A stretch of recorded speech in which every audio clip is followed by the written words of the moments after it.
friends, and welcome back to the Rewind podcast of Forward Church. Join us each week as we take a look back on Sunday's message and dig a little deeper into the conversations with those who are teaching across our sites at Forward. We want to invite you to be part of the conversation too.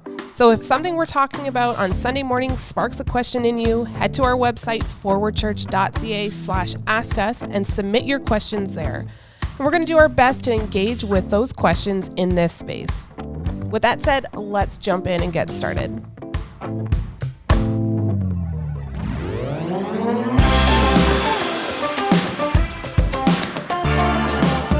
Welcome back to the Rewind podcast. I'm Rachel, and I will be your host today. With me is Derek, who was preaching at our Cambridge site this week, and Andrew, who was in Kitchener. Thanks for joining me this morning. I guess it's afternoon, so this afternoon. It's whenever people are listening in. So whether you're joining us in the morning, the afternoon, the evening, middle of the night, can't get to sleep, so you put the dulcet sounds of Rachel, Andrew, and Derek on. Yeah, we'll put you to sleep. Soothing tone. Rachel, Andrew, and Derek. So this week we were in week 9 of our new normal series, 9 out of 15. So we're plugging away. Mm-hmm. And the topic was a new relationship with money. So I think this is week 2 out of 3 of the money conversations happening. So we're going to dive into that in a minute. But before we get to that, we had a question come in this week, and Derek, I am going to ask it to you. Yep.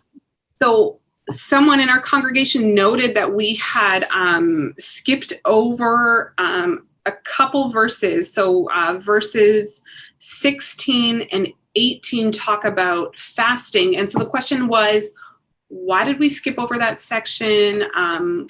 Whatever the reasons were. Yeah, well, it's because I'm personally convicted in that area, Rachel. I just love food so much I didn't want to talk about going without it. No, the reason why we skipped over that part is when I was originally putting this together, I kind of was wrestling around with where it fits best. The reality is, although we look at and see fasting and we think it's about fasting, it's not actually about fasting per se. Mm-hmm. It's about what we've already talked about the previous 2 weeks, so in some ways you could have slotted it in, and it would have slotted in really well with week, we said week 9. So week 7, the last time we talked about giving, because it's about doing religious deeds in order that you get people's praise instead of for the purpose of praising, worshiping, glorifying, and honoring God. Or you could tie it in with prayer, because all 3 of those aspects are really part of one point that Jesus is making, but Jesus kind of takes a little side trip in prayer and also gives us some direct instruction on praying. And unlike that with fasting, and I don't know why he chooses to do this or not do this, he doesn't actually give us any instruction on fasting. And so I thought about it. I considered putting it in.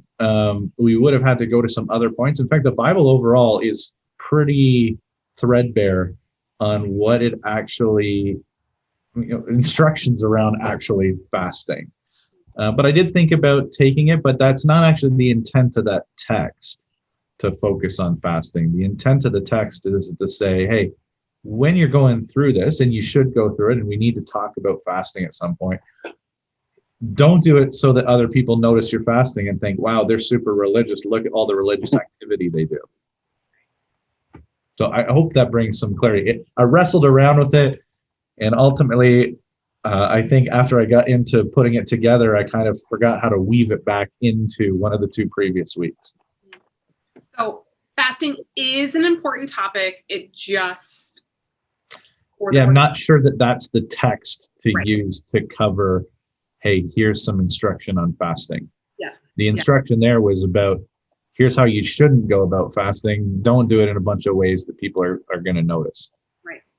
Okay. hopefully to the person who asked it, that is helpful. And as always, I'm just going to say, if any more questions come up or if you want to dialogue further, you are able to reach out. And I'm sure that Derek and Andrew would be happy to have more conversations about it if need be. But for now, we're going to move on. And we are going to talk about laying up treasures in heaven, a new relationship with money. So, Andrew, because you haven't really talked yet, I'm going to start with you here. Perfect. If you want to give a quick recap of your sermon, I always like to point people back. If you haven't listened to either of the sermons, you are more than welcome and highly encouraged to go and listen to those sermons. We're just diving deeper into what was talked about, but for the context of what we learned on Sunday, go back and listen to them. They're all recorded. Wherever you listen to your favorite podcasts, you can find them. But for now, Andrew, give us... This is everyone's favorite podcast, isn't it? Like, I think that's probably wherever you're listening to this, which is your favorite podcast, you can also find the sermon audio. So I gave a word of warning, or summarizing what I think are Jesus' words of warning here about the power and dangers that money can work in us. So Jesus warns us that money, and I think he uses the term more broadly when he's talking about treasures and that sort of thing. So I use the blanket term wealth more often. That money and wealth can make us want to think that it's actually about us, and we want to store it up for ourselves, and that our money will actually, where it goes, that'll direct our hearts, and that money wants to be our master. Those are sort of the three warnings that I gave, and wanted to give some answers and antidotes along the way too, that when we want to do things for ourselves, that Jesus says the answer is actually to invest in eternity, to use our money to build up the kingdom, like we just talked about the week before, right? Praying that his kingdom would come, and then actually contributing and putting some skin in the game and making that happen. That money wants to go after our heart. And so Jesus' answer is to give generously, to be giving our stuff away and using the things that we have, not just for ourselves, but also for the sake of others. And then the answer to the money wants to be our master is to choose wisely, to follow Jesus with our money rather than let our money be our master. Great. And Derek, what about you? Want to give a highlight reel, main topic?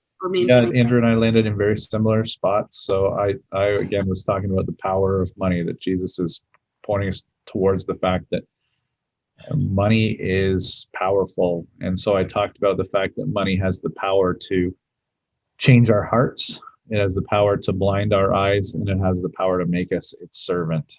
And just kind of unpack those three examples that Jesus gave regarding the power of money. And both gave like really practical ways to kind of combat those things. And it was kind of towards both of your sermons at the end, but I think I'm going to start there.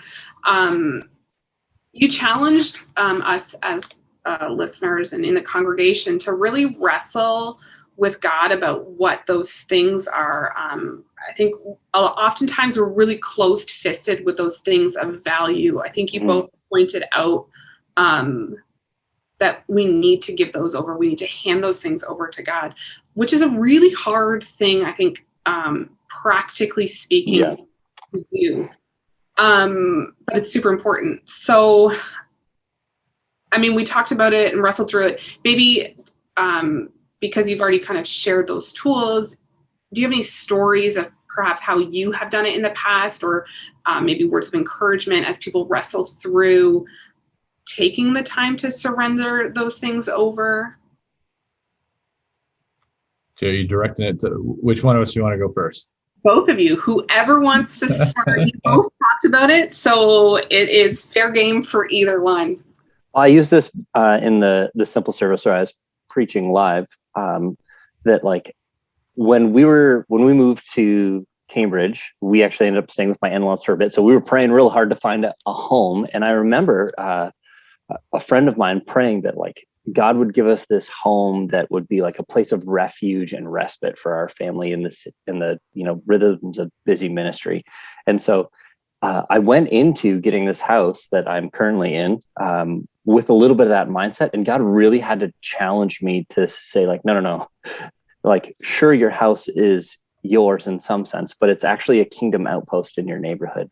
So to like be the house that, in less strange times, that's where the kids are gathering. That's where people in the neighborhood can stop and talk if they're having a hard day, that like, your neighbors can come and use your lawnmower. And so like having our home, which is like probably, if Jesus is talking about wealth, for most of us, our home is our greatest asset, right?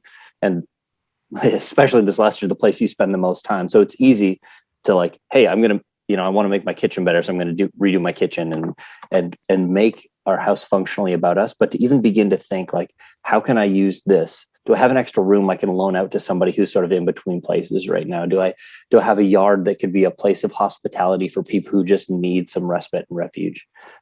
I think I've seen that modeled really, really well by other people in my life, and something that has always challenged me. Yeah, I'll jump off of that from Andrew in the area of home, because that's been a big thing for us as well. I remember actually going through when we were moving to Kitchener and looking at various homes, and there was a decision that had to be made between a couple different homes that both Amanda and I really liked. And one had like this beautiful like master bathroom, great kind of retreat spot, and the other one had a wonderful open layout where we could invite a lot of people in and have large groups in to share the place. And I remember just saying, hey, like, as great as it would be to have like a super soaker bathtub multi-spray shower thing, that's really just for us. And I think the Lord's calling us to use this to be a blessing to other people. So we're going to buy the house with the better main floor, and we'll deal with this small bathroom and just be glad that we have a bathroom in our house, unlike most of everybody in the world since time began. Like, we'll just be blessed by what's already a blessing. And we try and, I know for Amanda and I, like, we try and process through that a lot. We try and go through our stuff on a regular basis and just stop and say, God, what do we have that you need to use? And what do we have that we're not using that we need to give and be a blessing to somebody else? Even as simple as yesterday, Amanda was out in the grocery store looking at some meal planning stuff. And we generally kind of like, one of the ways we plan our meal is what's the meat that's on sale, and let's build some meals around it. And there was a giant double pack of pork shoulder. And Amanda's like, wow, that's a great price, but that's a lot of meat. So Lord, like, who would you have us share this meat with and make a meal for? That's really cool. And we got a call out of the blue from somebody who could really use that yesterday. And so we made up all the meat and gave half of it to somebody else, because the Lord had already apportioned that was going to be their meal, and we'd already purchased it for them. So, and that's the really like cool thing about God and obedience. I think when we approach these passages, and it's like, don't lay up for yourselves treasures on heaven, people oftentimes, I think, go to the far end and say like, okay, well, God's asking me not to have these things, but I don't think that's what we're saying. There's that reposturing of our hearts. Yeah. And we had talked about it a couple weeks ago. It's those actionable, those faith steps, where if you hand those over in obedience to what God is asking you to do, you get to see the goodness that comes from it. Case in point, the pork shoulders at the grocery store yesterday. And it's that reorienting of your heart, I think, is what we're really getting at into prayerful consideration of what God is asking you to do, and not withholding some of the things that maybe seem more scary per se. Yeah, I think if you go ahead, Andrew. If you think through the rhythm of this passage, right, like, and what Jesus has been doing basically all through Matthew 6 is he's been saying like, hey, this good thing, stop making it about you, right? Prayer, don't make it about you. Fasting, don't make it about you. Giving to the needy, don't make that about you. Your money, don't make that about you. And so taking whatever it is, and it's easy to say like, oh, that person has all kinds of money and resources and wealth. This is, that's currently the person who's storing up treasures here on earth. But it's a heart posture, like you said. If you are, under the poverty line, but believe that money is going to bring you salvation and rescue, then your heart's not in the right spot because you're just trying to get to that level.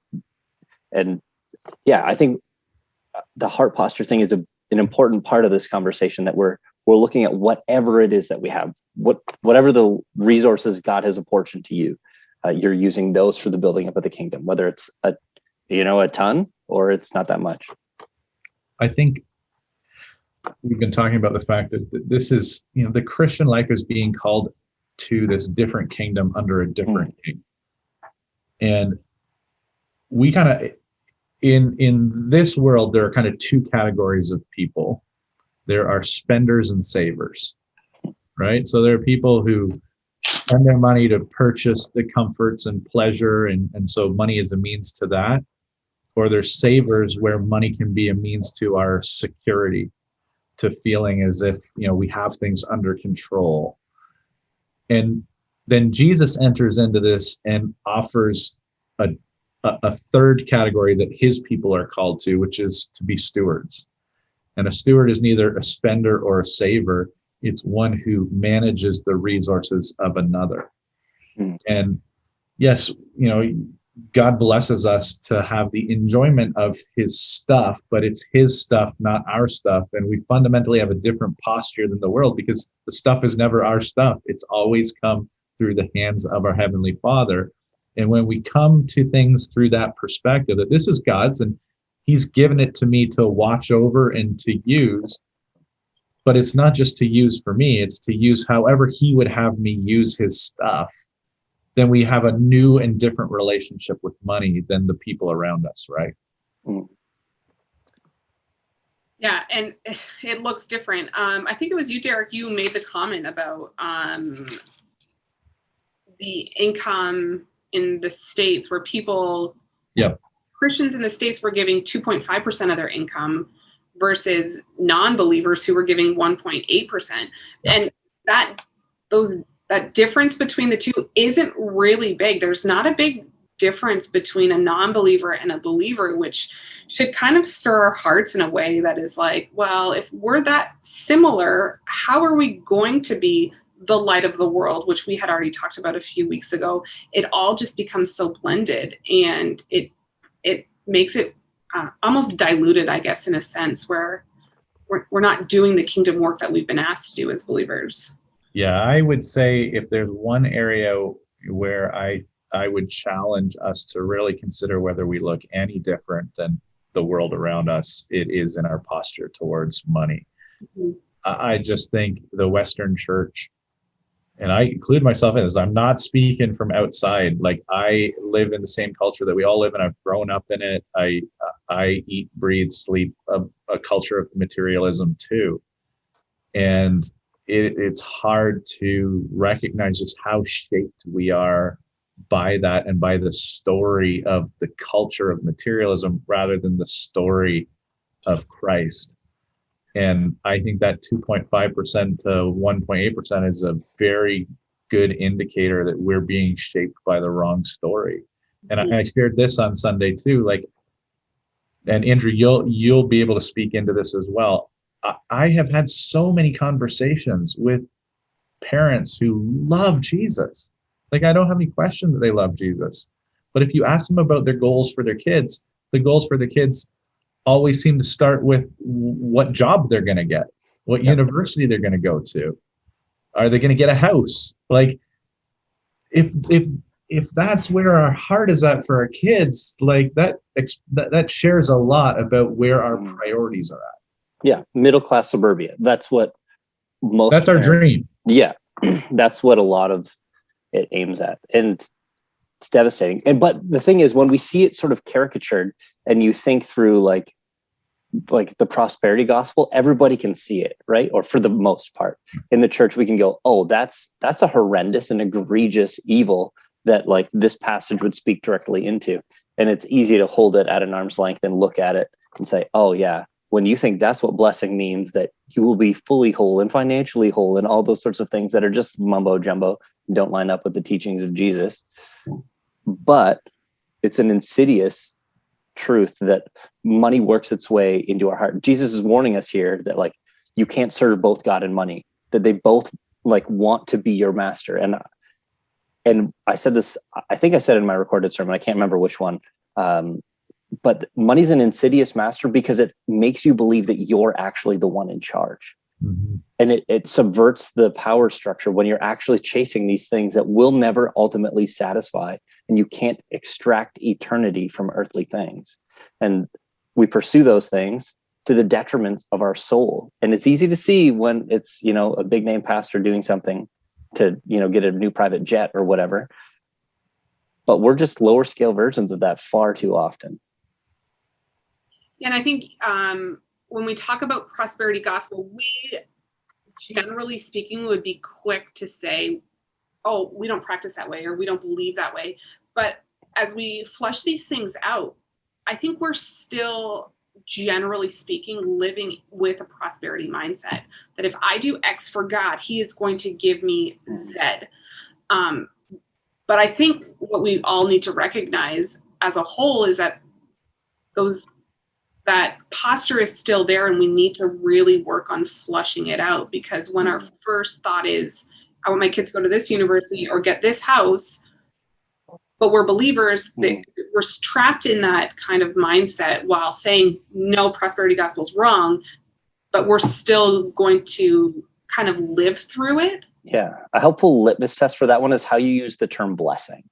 Mm-hmm. When we think like material things, that's far too often the way that we view blessing. And Derek, I think you did, it was probably 9 weeks ago now, you did a great job at painting a picture for us of what Jesus calls blessing and how we live the blessed life in the kingdom of God. And it doesn't look like, you know, my kids have a university level education and a 3-car garage, right? Like that's often what we aim at, but not what Jesus calls us to. Here's another good litmus test. Anytime something happens to us and we find ourselves saying, God, after I've done blank for you, how can you allow this to happen? We just are outright confessing that we have somehow adopted a prosperity gospel, a quid pro quo understanding that I do this for God, so he thus will give me blank, right? Like that's just that. Those are just words that expose our hearts. And we're all guilty of it. Like every single one of us has done it. So I'm not saying this from a judgmental. I'm just saying, like, every time that comes out of my mouth, every time that thought comes into my head, it exposes the reality that I don't actually understand the wonder of grace, the wonder of what God has done for me, and my undeservingness of it all. Yeah. It's that idea that God could, but if not, are we still going to say he is still good? And it's that, I mean, we can say it really easily, but when push comes to shove, is that how it's going to flush out in our lives? It brings us to, you talked about blessings, but this week it's kind of talking about those treasures. So I think, Derek, you quickly made a differentiation between the blessings from a couple weeks ago into these treasures we're storing up now in regards to money and finances. Do we want to talk about a little bit about treasures here on earth and the difference, treasures in heaven, and what that eternal kingdom mindset kind of makes it look like? Yeah, I'm going to quote one of the commentators that influenced my thinking by the name of Blomberg. His last name's Blomberg. And he gave a definition of treasure. He said, the treasures in heaven should be defined as broadly as possible in everything that believers can take with them beyond the grave. And then he would say, well, that includes holiness of character. It includes obedience to all of God's commands. Those things continue on. It absolutely, one of the treasures that should be of highest concern for us are souls won for Christ, that other people get to hear the gospel. When they are transformed by the gospel, those are people we're going to share eternity with. That's a treasure that will last well beyond here. What it looks like to see others grow in the faith. So all of those things are things that will last when all of this earth is replaced with a new heaven and new earth. Those are the things that won't be burned away, right? And as I was thinking through this week, we don't talk about, eschatology is a big word for saying the future stuff. We need to fix our eyes on the future. And one of the things Jesus is saying is, like, when this earth is all said and done, what lasts? That's what you should invest in. That's what matters in the end. So invest in those things. And I think those things include, the good works that God calls us to here of seeing his kingdom come, his will be done, right? So seeing justice take place here on this earth between people, seeing reconciliation take place, those things last.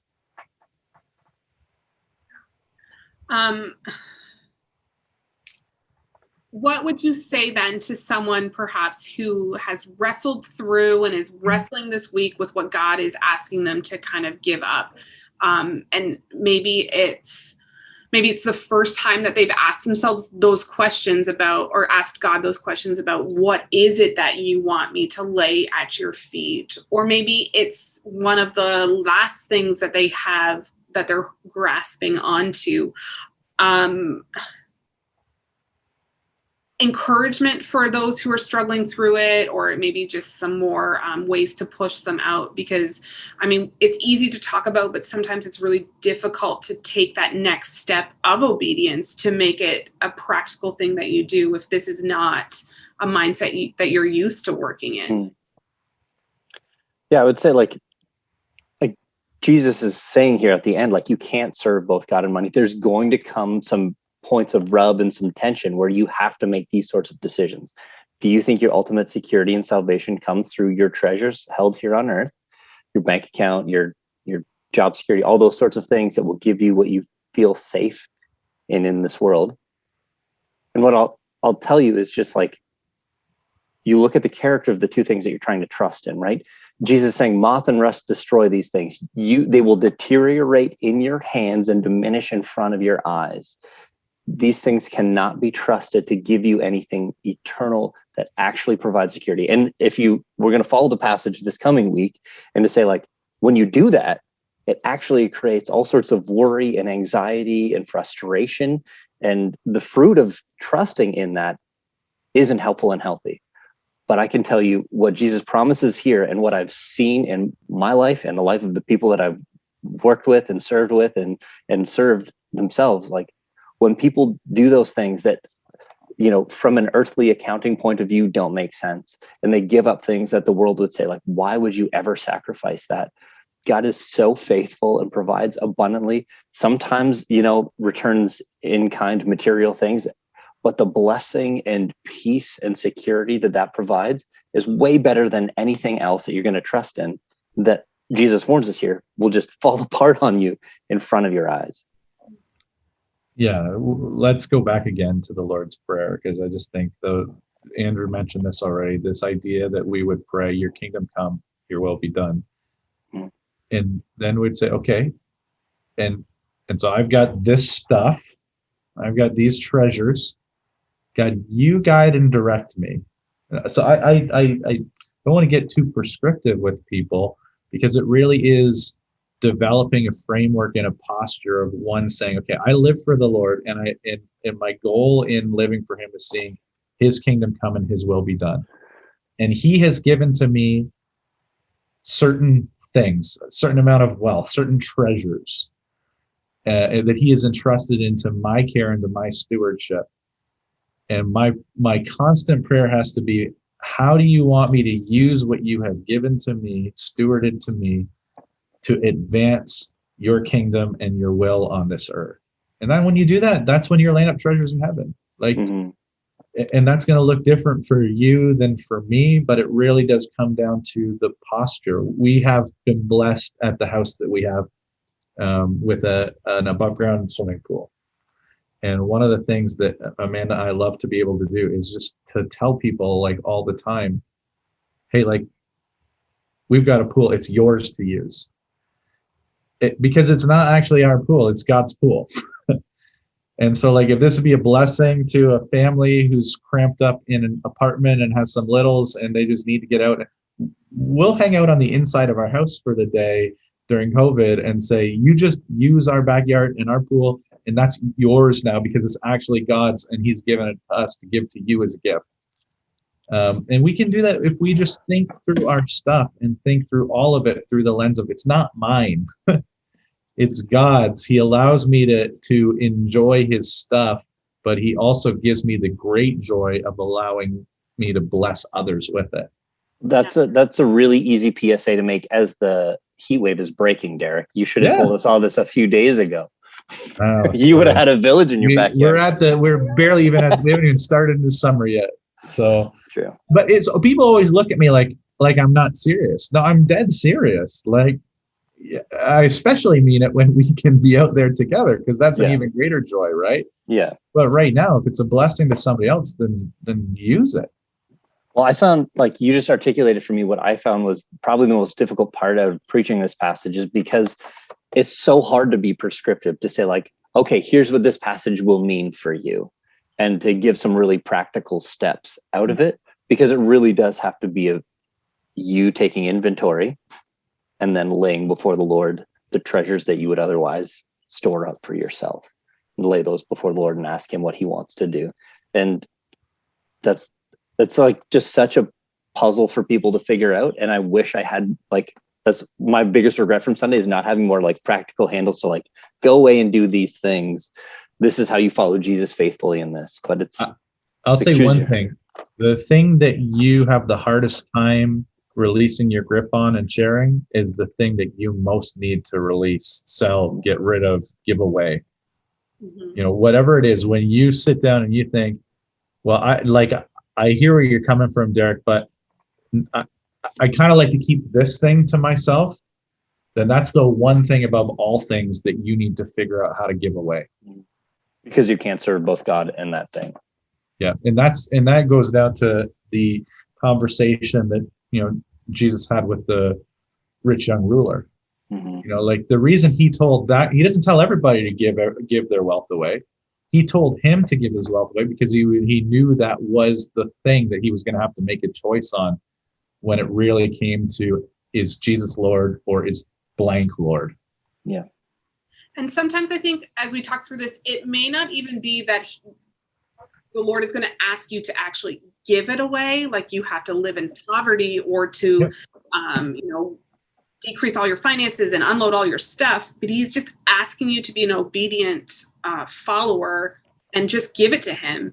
Because in return, he may just say, hey, open your house and invite people in. Yeah. He wants to know that you're willing, right? That you're willing to give it. And my encouragement at the end of the sermon, I'm not sure exactly what Andrew did, was for people to just go through and think, what are your treasures? And if you're married, you should do this in consultation with your spouse, because you probably should be on the same page with this. Or you just sell stuff out and confuse them. But there needs to be nothing on the list that you would say, I'm keeping this one up. Like, Jesus, you can have these 4 things, but this one, man, this is the thing that I'm keeping back, and I won't lay it before you and say whatever you want to do with it. And only you know whether you're being honest in that assessment. And that's where this challenge comes in for Andrew and I. It's like, I can't read your heart. Yeah. I don't honestly know how honest you're being with God when you lay it before him, and whether you're listening to him when he says, okay, I want this. Mm-hmm. That's between you and the Lord. But I think that's the challenge laid out before us. Yeah. And one of the pieces of advice I received as a young man and watched lived out by some fellow folks in ministry was, never have anything you can't lend out. If you love something so much that you can't put it in somebody else's hand, you probably love it too much. and I have the words echoing in my mind of a friend's spouse who, anytime anything got broken in her house, would say, it's not eternal. Like, it doesn't matter what got broken. She just reminded us, we can't take this to heaven. It's not eternal. Let's not freak out about it. It's just a thing. So let's not make it a thing. And yeah, just some practical pieces of advice that have always stuck with me. That may or may not be why I put pedals that you have to clip into on my bike. So, oh, I'm sorry. You just have regular shoes? Can't drive the bike. Don't worry. I have some clip-in shoes, Derek. Don't even worry about it. We're good. It's fine.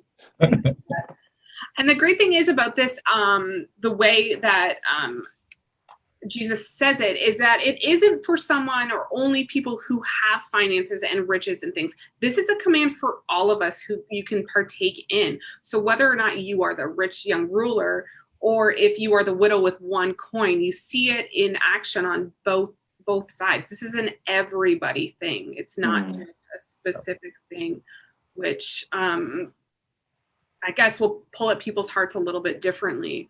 But it's not a pass whether you have hundreds of thousands in your account or if you only have dollars in your account. It's for everyone to partake in. Yep. So then we get to the command here, and you can't serve two masters. And I guess for me, it was a great reminder. I'm reading through a book about the 10 Commandments. So it's delighting in the words and doing what God commands. So again, the listeners who Jesus is talking to at this time, and also for us, it's a reminder back to those 10 Commandments that we cannot, or we should only serve God. We shall have no other gods before him. And Derek, we kind of talked about this quickly offline, but finances and money and stuff can be a god, or getting the next in-trend clothing could be a god to someone. And that's the reminder here in the New Testament, but also in the Old Testament, that we shall not have any other ones. This is worship language. When he says you shall not serve, it's the language of worship, and it's the recognition that we're all worshipers. You know, like I'm forever in debt to Tim Keller in the way that he has influenced my thinking on this whole area of worship and idols. The reality is we are all worshipers. We worship something. Everybody wakes up in the morning and lives for something. Everybody has things they fear. They have things that they say, if I didn't have that, I think I would die. Like they have nightmares about things. They have dreams about things. Whatever controls your dreams and your nightmares are what you worship. And Jesus is saying, like, sooner or later, I'm going to ask you to do something. And Andrew's already referenced this, where, you know, like, you're going to have to choose. Giving away money means that you put your trust in the fact that Jesus is provider and not money as a provider, right? That Jesus provides joy and peace rather than money being the thing that will provide my joy and peace. And fundamentally, Jesus is saying, you're going to have to choose which one of us you're going to trust. And it would be hard to choose if you aren't walking in close relationship. Right. And I guess that is a reminder or a call out, or maybe if you're struggling through these things, look at your relationship with God. When are you asking him for things, and what is your posture? Are you only in communion with Christ when you're struggling or hurting, or do you praise him in the good times too? Like, there's got to be a balance between both the hardships and the highs, I suppose.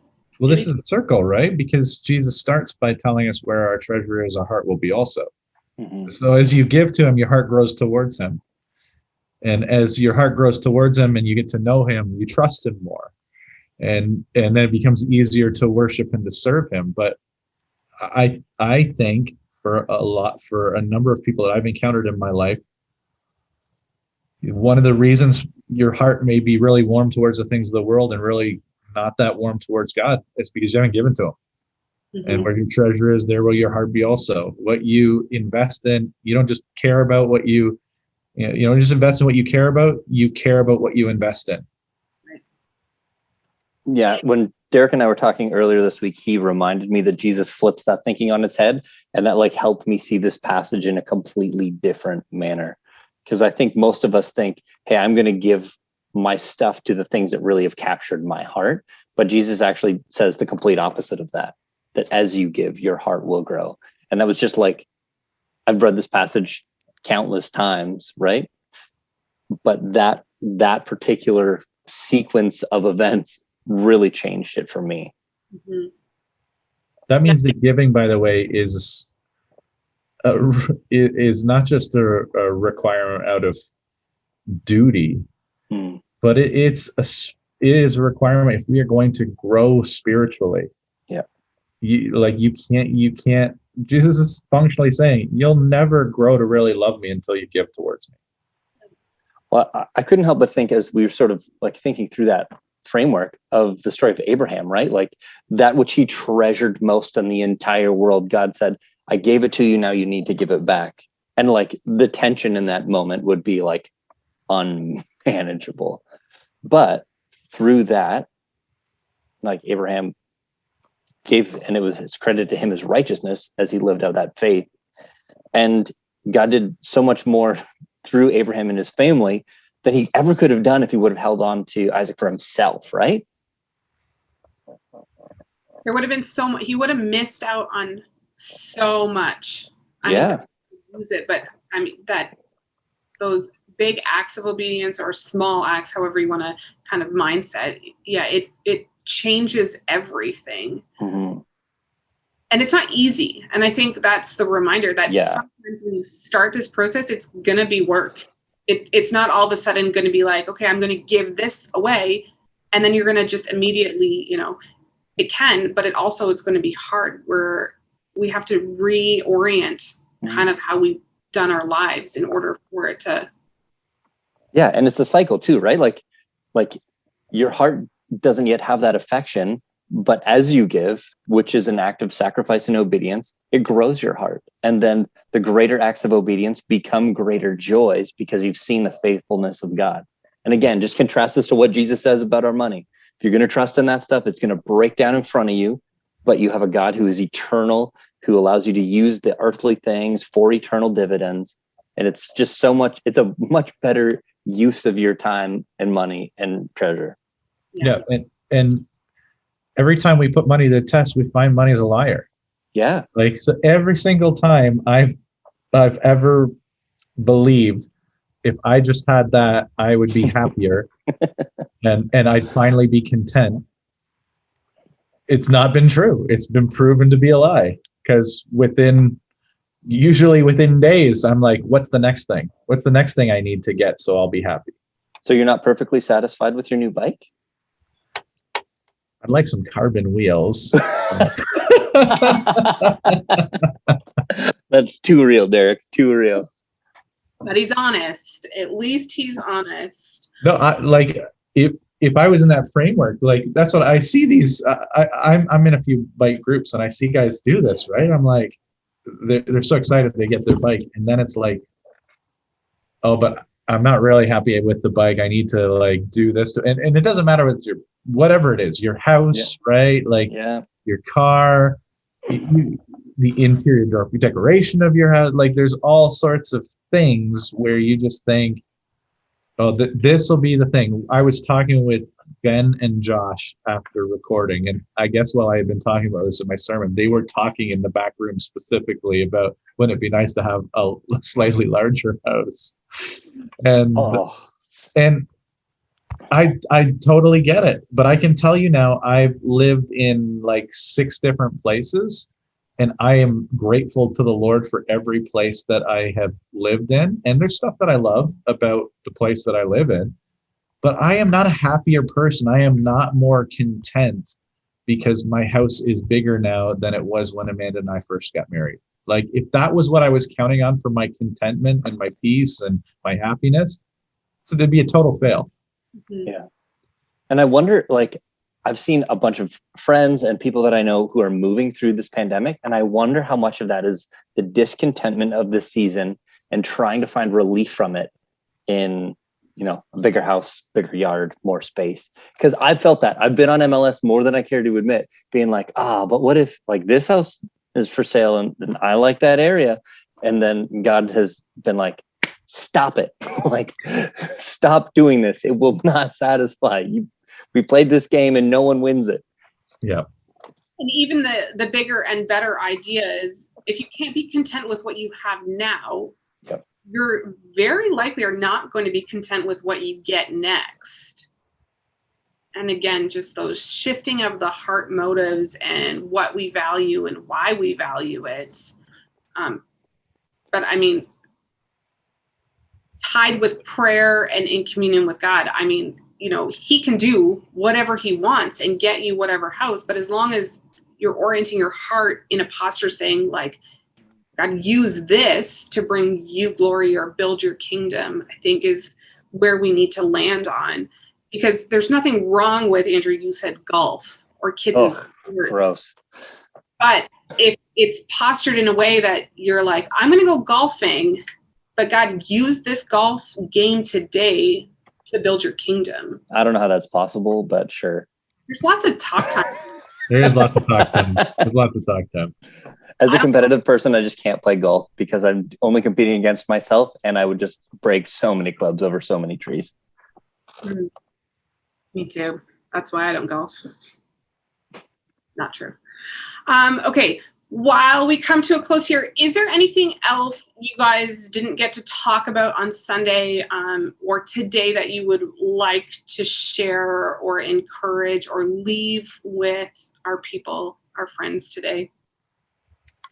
I'd just love to, like, I think because money and wealth is such a God, some of this could feel a little confrontational. Like, that's one of the things I wanted to really temper, is that, like, I didn't want to come at people with this, but I also wanted to create a space where you do have to confront the reality that it is way too easy, specifically in the part of the world in which we live, to blend these two things together and think that we can actually serve God and money.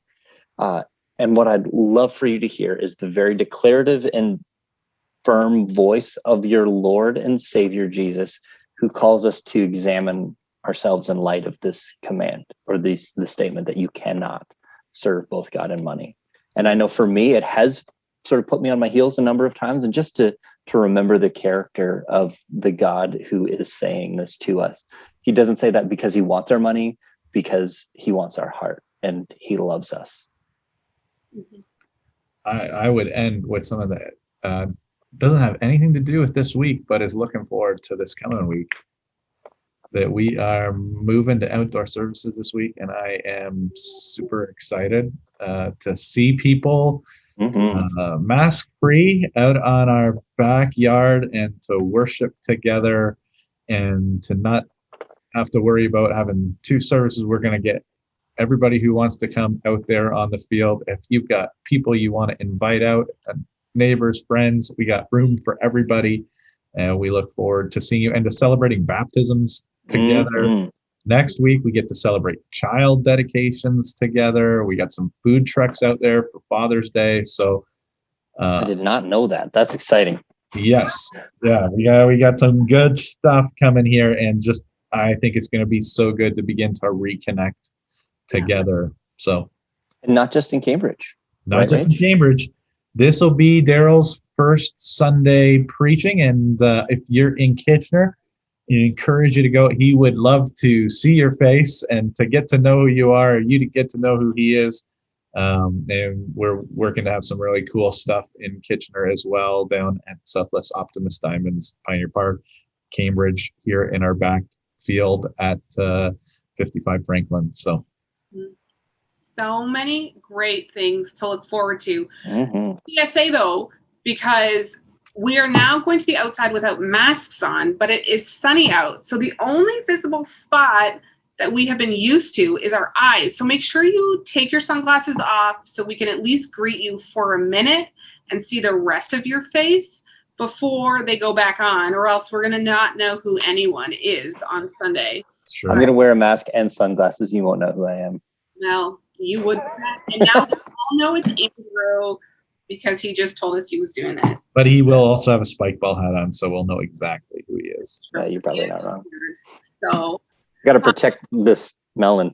There's not a lot up top to keep it safe. No, Derek doesn't know anything about that either. So Just let the sun tan it up, Andrew. Yeah.